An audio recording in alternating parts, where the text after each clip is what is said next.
అందరికీ నమస్కారం అండి. ఏమంటే లాంగన్ కాయలండి ఇవన్నీ, పింక్ లాంగన్ ఫ్రూట్స్ అండి. మీకు ఇందులో చెప్పేది ఏంటంటే మామూలు లాంగన్ ఇది ఇంకా పరిపక్వత రాలేనటువంటి ఫ్రూట్ అండి. ఇది మనం ఓపెన్ చేస్తే అండి లోపల గింజ పెద్దగా ఉంటుంది. దీన్ని మనం ఎలా కట్టాలంటే అండి ఇది తయారైనటువంటి ఫ్రూట్ అండి. ఇది తయారైందండి, ఇది ఇంకా తయారవ్వలేదు. అంటే ఒకే గుర్తుకుంటాయండి అన్నీ కూడా, మనం ఎంచుకుని కోసుకోవాలండి. నార్మల్గా మీకు ఎలాంటండి ఇది కూడా గుర్తుకుంటుందండి. ఈ గుర్తు అంతా ఒకసారి మనం తుంచేస్తే ఏమవుతాయంటే ఇవి కూడా వచ్చేస్తాయి.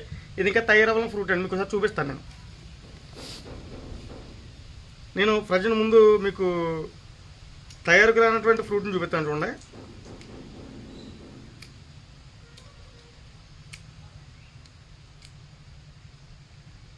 ఇదిగోండి, ఇది ఎక్క చూసారు ఎంత ఉందో, చాలా పెద్ద ఎక్క ఉంటుందండి. ఇది నేను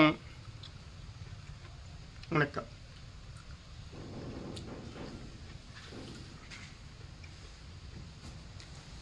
ఇదండి. ఇది ఇక్కడి నుంచి అండి మనకి పల్ప్ అనేది ఇంకా ఏర్పడుతుందండి ఆ ఫ్రూట్లోనే. ఇక్క బాగా బఠానీ కింద సైజ్ అయిపోద్దండి. ఇది అప్పుడు మనం దీన్ని హార్వెస్టింగ్ చేసుకోవాలండి. ఇది తయారవ్వలేని ఫ్రూట్ అండి. ఇది తయారవ్వని ఫ్రూట్ అండి. ఇది మీకు సపోటా కలర్ వచ్చేస్తుందండి. ఇది ఫస్ట్ పింక్ వస్తుంది, తర్వాత సపోటా కలర్ వచ్చేస్తుంది, బ్రౌను.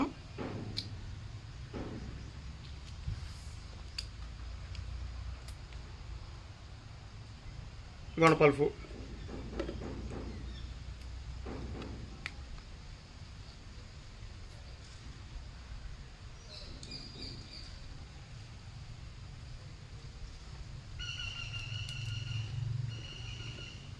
ఇవన్నీ కూడా తయారైనటువంటి ఫ్రూట్స్ అండి. మీకు ఇవన్నీ మనం ఏది కలుతుంది హార్వెస్టింగ్ చేసుకుంటాం గుర్తు నుంచి.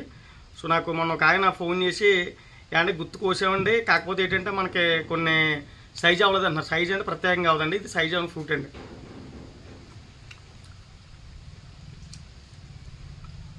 చూడండి, బఠానీ గిన్నె అంత ఉంటుంది సైజ్.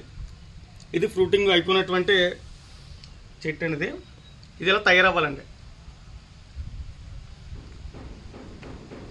చూసారా, ఇది దీని సైజుకి వస్తుందండి. లాంగన్ అని ఏ వెరైటీ అయినా సరే అండి, ఈ సైజు నుంచి ఈ సైజుకి వచ్చిన తర్వాత మనం హార్వెస్టింగ్ చేసుకోవాలండి. చూసారా, ఇది పింక్ లాంగన్. అంటే ఒక గుర్తు ఉంటుందండి, ఆ గుర్తు అంతా ఒకసారి కట్ చేయకూడదు. మనకు నచ్చిన ఫ్రూట్స్ అన్ని కట్ చేసుకుని ఇలా హార్వెస్టింగ్ చేసి తినవచ్చు. చూసారుగా, పింక్ లాంగన్ వెరైటీ.